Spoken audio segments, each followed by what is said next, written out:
Welcome to Candid Catholic Convos, a program brought to you by the Catholic Diocese of Harrisburg. Our mission is to humanize the Church and help you to grow in your faith, love, and understanding. I'm your host, Rachel Trochet, a cradle Catholic who's only human and struggled with faith on more than one occasion. Each week, you'll hear engaging, down-to-earth interviews and actionable strategies you can implement into your life with ease to help you grow closer to God. If you're ready to open your heart and step fully into the person God created you to be, then you're in the right place. Let's get started. Hello, and thank you for joining me on another episode of Candid Catholic Convos.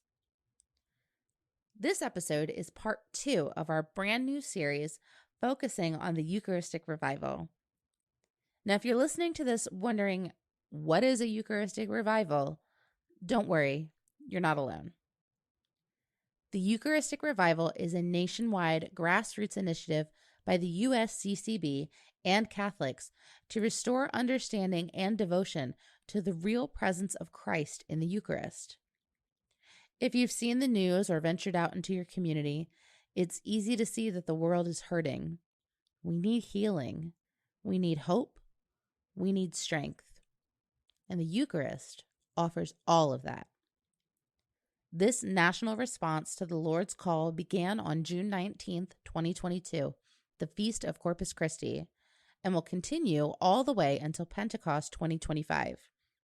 There's a ton of great info and resources on EucharisticRevival.org, but today, we're going to be talking about how you, right here, right now, can fall deeply in love with the Eucharist. Today, we're chatting with Father Ben Dunkelberger of Our Lady of the Visitation Parish in Shippensburg, as he shares how his faith came alive through campus ministry and how he has, in turn, gotten involved in campus ministry on the other side as a priest to help the faith come alive for other young people.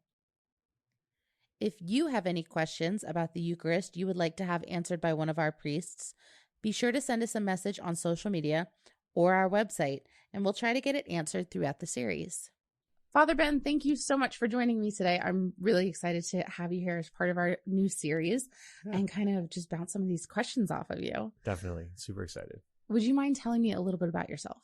Sure. Yeah. So thank you, Rachel, so much. So I grew up north of Carlisle in this diocese in Perry County, and had a great experience growing up with my family, 3 siblings, 2 brothers, kind of really close in age. So for us, it was a lot of sports all the time growing up, and really great. My mom was Catholic. My dad was not initially, but ended up coming into the church when we were in high school about.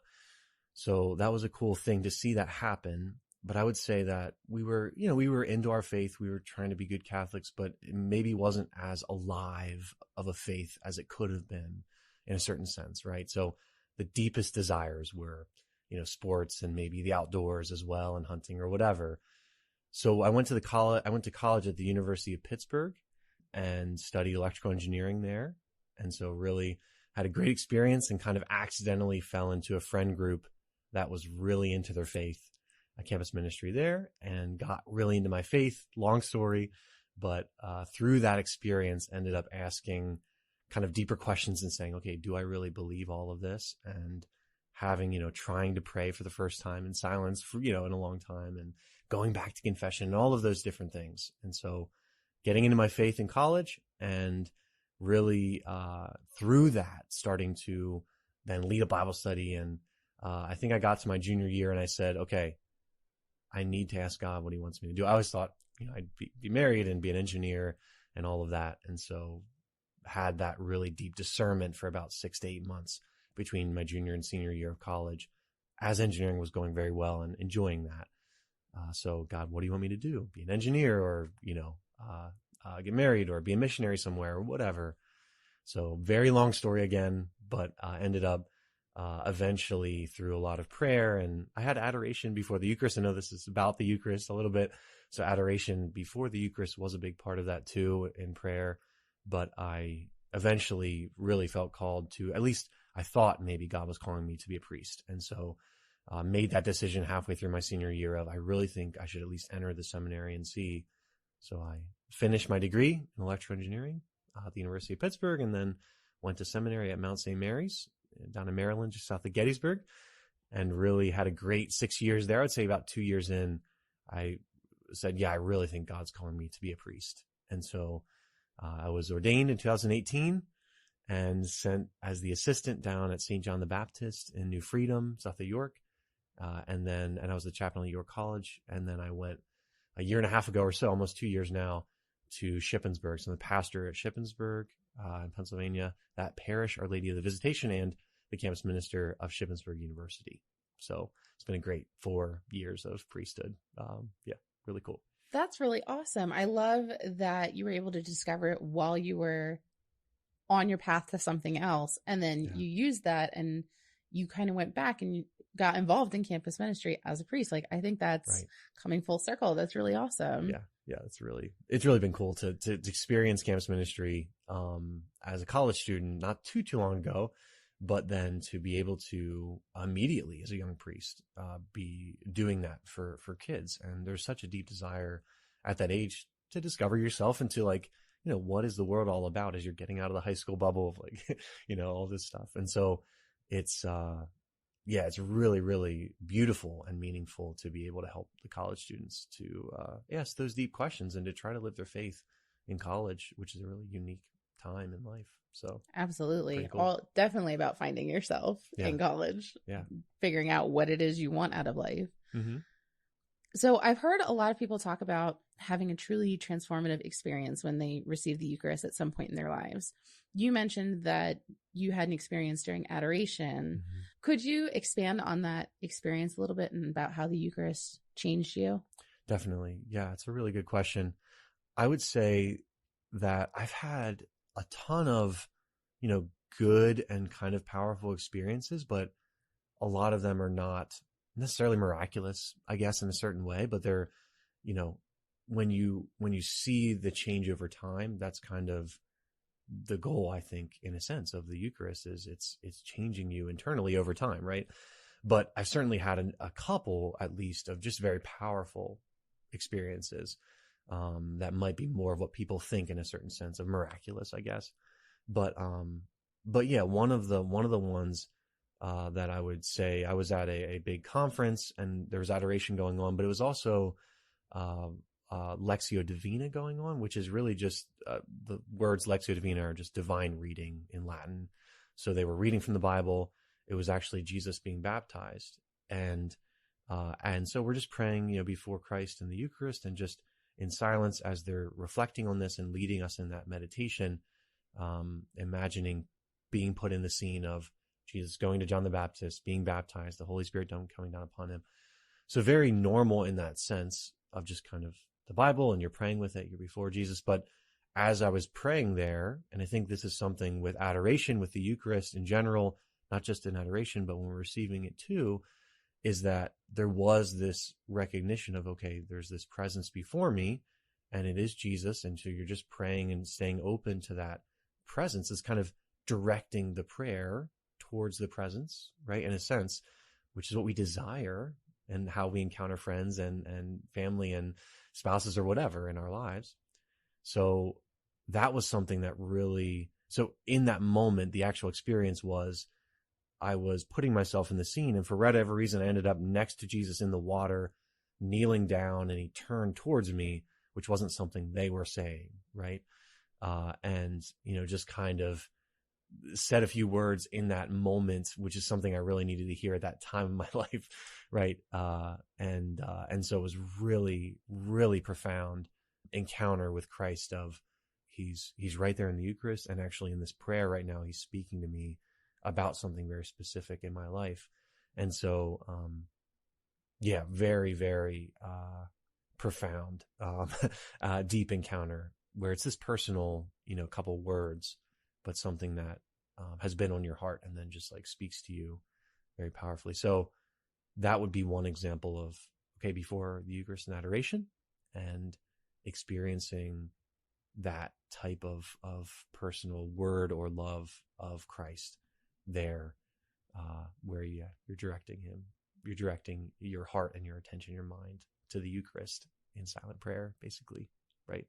So does that kind of make sense though? Absolutely. Yeah. And that's wild. I love that style of prayer. I personally haven't tried it, but several of the other priests that I've talked to Mm-hmm. have mentioned that that is such a powerful way to just like put yourself in the scene. And I'm like, that just blows my mind. Like, I think that that's incredible. I think it was Father Bateman and I were talking about it, and he was doing a prayer around the Nativity for Christmas time. They were talking about being at the birth of Christ. Awesome. And he asked Mary to hold the baby. And I was like, oh my gosh, like to actually be able to do that in prayer is just wild. And I can't believe I haven't tried it yet. So that's on my list. Yeah. I actually just gave a homily on it, not this last weekend, but the weekend before, of just, what is prayer supposed to be? It's all these different things, but one of them is silent, meditative prayer. So just to be able to be in silence and to believe that when we're meditating, really we're just reflecting or imagining or all those different things, that God can use that and speak through that very powerfully. So it's really beautiful, and I think important to encourage people, because again, I'd never really done that until college, and someone's teaching me and doing that. So unless you're kind of taught into that or showed how to do it, it makes sense. And not a lot of people have heard of it before, but it's good to be able to talk about that and say, just put yourself in the scene, or just imagine, or just, go over the words a couple of times slowly. And it really can be very powerful of, an encounter with Christ, because he wants to use that and he wants to speak to us. So right. Anyway. Absolutely. Yeah. Throughout history, there have been hundreds, if not thousands, of reported miracles with the Eucharist. Mm-hmm. In our last episode, Father Bender mentioned one where he had gone on a pilgrimage to see a host that had bled or was congealed with blood. Have you ever seen or experienced a Eucharistic miracle? Yeah, that's a great question. I would say kind of similar and a little bit to the last answer, but I haven't experienced that type of miracle. When people, I guess, usually say Eucharistic miracle, they're usually thinking of that type of thing that Father Bender had mentioned of, okay, the Eucharist is actually like bleeding, or actually, something is happening to a physical change to the Eucharist there. And there are an incredible amount of testimonies of those things happening.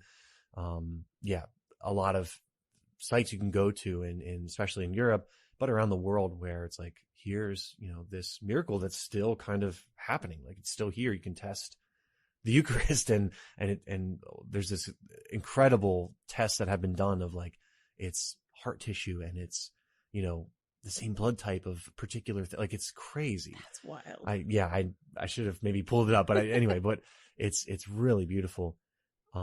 So two maybe quick things on that. So I haven't experienced anything like that necessarily.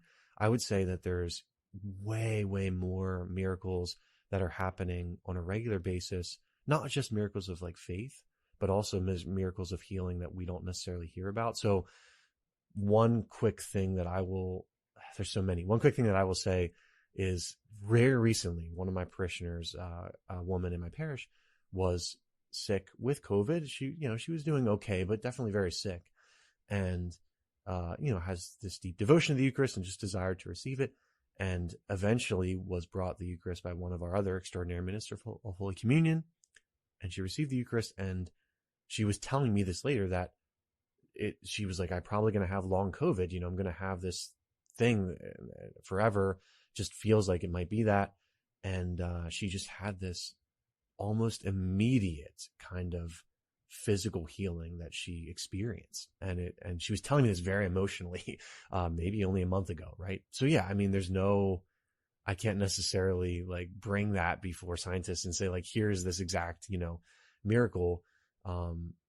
But so that's one little example of like a physical miracle that just kind of happened. But there's, I think, and this is Christ's primary desire too, right? Is the physical miracles are all meant to lead to the spiritual, growth closer to him in our lives. And so those are the miracles he cares about most. And those are the miracles I think that happen the most often, are miracles of faith, of spiritual healing, of all of those different aspects of our life. And so that's what I would say is kind of what I've experienced personally more often, is these powerful encounters with Christ of not just maybe his mercy and consolation and love powerfully, but also what we don't usually desire, which is like a word of exhortation or challenge or whatever, right? Which can lead to this greater conversion and closeness to God. And so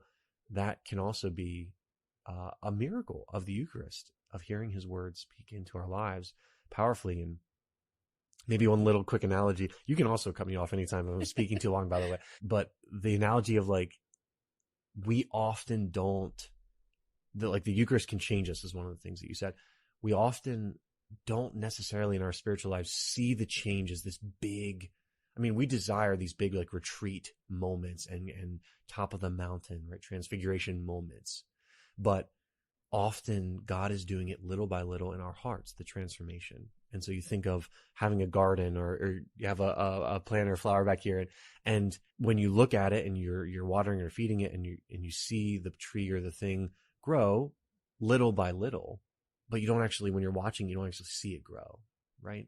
And so to realize that that can be what's happening to us in our life of faith, of supernatural hope, of supernatural love, of virtue as well, that the Eucharist is doing that, changing us, right? As we're trying to grow in those ways in our life, that Christ is doing that through the Eucharist in our heart. So anyway, that's a long answer to, I haven't experienced the miracle in that sense of the physical miracle. But I haven't been able to go to a pilgrimage site other than seeing videos and different things online. But yeah, I've certainly, had many powerful encounters, myself, and then hearing stories of other people and all of these different things. Yeah. Does that make sense? Yeah. No, it absolutely does. And I love that you phrased it that way. It's like, it's not, we expect something grandiose, but it doesn't have to be grandiose to be a miracle. Like, one of my favorite sayings is coincidences are when God performs a miracle and decides to remain anonymous. Right. And when you say it like that, I had told Father Bender, I'm like, I've never had an experience like that with the Eucharist. And then when you say it that way, I'm like, well, there was this one time I was like I struggle with anxiety, and I was in the middle of a panic attack, and I was like, felt called. I was like, I need to go to church. So I packed up my 3 kids who are all like 6 and under. We drove to church. I'm still having a panic attack like during mass because there's 3 little kids and I'm already in the middle of it. And I remember getting communion and like feeling better. Like, I wasn't completely out of the panic attack, but it ended a lot faster than it normally would have. And when you put it like that, I'm like, like, exactly. Oh, that was an experience. So, oh, I love that it doesn't have to be what we traditionally think. Exactly. Like, you can have these little moments, and God just decided to remain anonymous. Right. That's, I love that. Beautifully said in that sense of God deciding to, remain anonymous. I love that as well, a way of connecting that.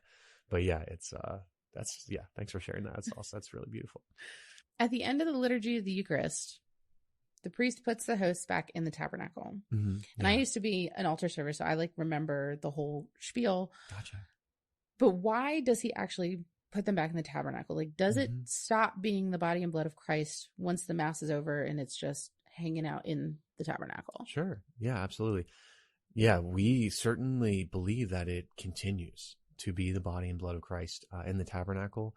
And, you think about the words of Jesus, and it's not, there are certainly some Christian churches who not only, this is kind of a symbol, and they might even believe that, we're growing closer to God in that moment. So you're receiving Christ even more in that symbolic Eucharist or communion that they're doing, right? But we take it very seriously, and it's this substantial change. So it's not just a Christ coming down and kind of like being like around the bread in order to, come into us. It's no, he's substantially the bread itself. You still can look at the atoms and it's still the same substance that makes up bread and wine when you do a microscope. But in general, the substance, what immaterially holds all of that together is Christ fully, truly. And so it's this promise he's made to us of, I will be present when you follow this kind of thing I've given you at the Last Supper of, take this, eat of it. This is my body. and so much more in the Gospels of that teaching of, John chapter 6 is kind of this incredible, right, teaching of that. But okay, but then if Jesus is really present, then he wants to not just be present to us in the Mass, but then to give us that opportunity to be physically present, as we were kind of mentioning with adoration before. And also, anytime you go into a Catholic church, it's this powerful moment of, okay, I not only see usually the beautiful tabernacle, but then the candle, usually the red candle, but that's always lit. It's not just a beautiful church, hopefully, but a presence that is there, and it's a real presence of, okay, I'm going, and I know that Jesus is there. One of my favorite kind of lines and things to think about when you go into a Catholic church is God's desire for us to encounter his love, right? So one of the things with the Eucharist is it's such a mystery because it's Jesus, but it's, God become man. Jesus is just a human being, which is what we would desire to encounter, but it's God become man. So in his soul, he has a human soul, but also the infinite God is present, fully present there. So the infinite God who created every ounce of atom and energy in the universe, right? It's impossible for us to imagine. You have to start with God being this. And so how small he makes himself in communion that we're able to even encounter, be able to handle that, right? It's this infinite power that we're taking in.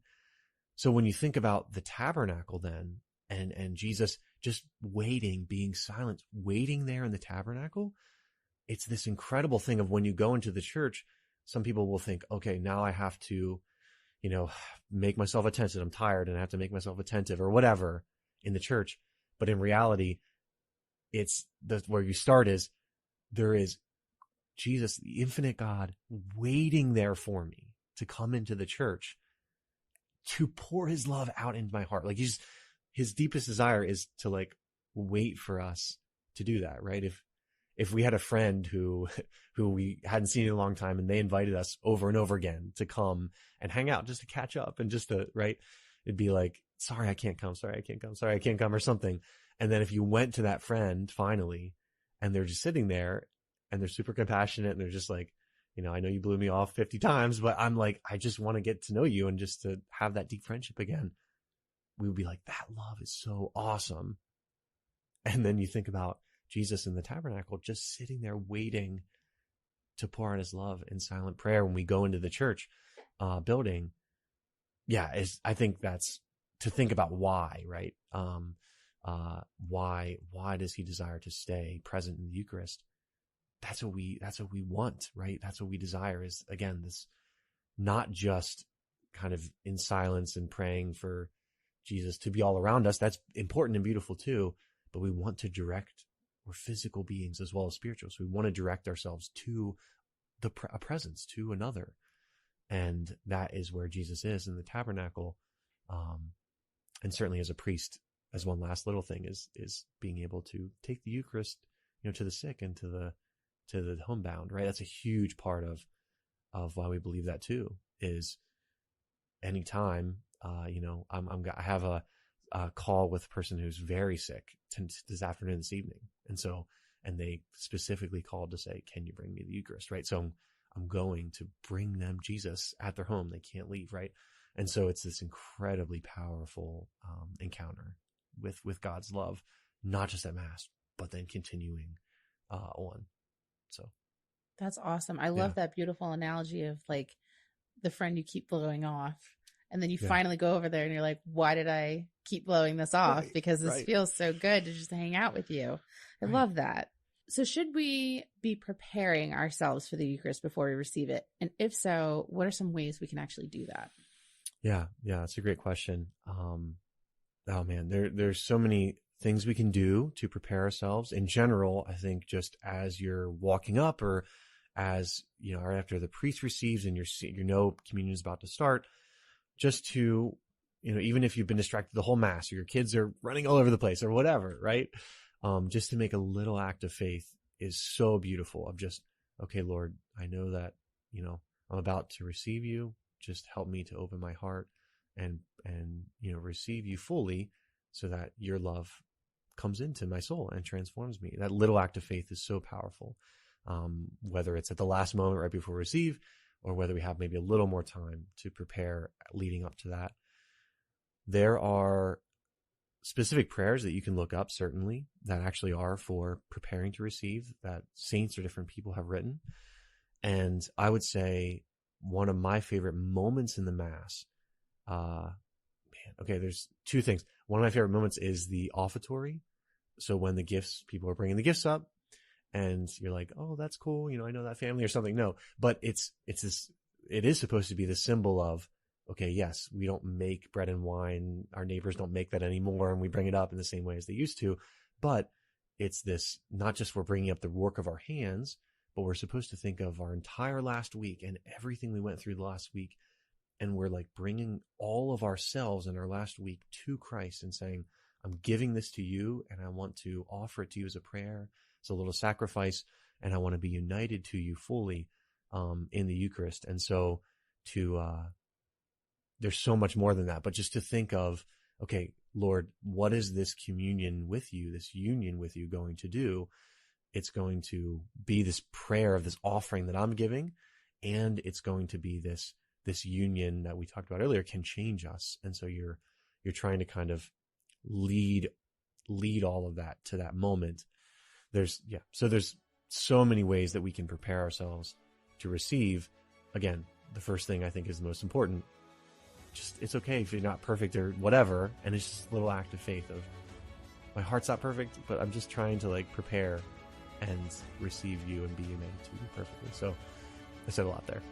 We've unfortunately run out of time, but if you'd like to hear the rest of this episode, you can listen to us anytime on Spotify under Candid Catholic Convos, or you can download this episode from our website at hbgdiocese.org. Thank you so much for listening. Our goal at the Diocese of Harrisburg is to walk with you on your faith journey. So if this episode resonated with you in any way, the easiest way to show your appreciation is by sharing this program with your network, or by leaving a review on your listening platform. You can also support us financially by making a donation online at hbgdiocese.org/DAC and clicking the Make a Donation button. Thanks again, and we'll see you at church on Sunday.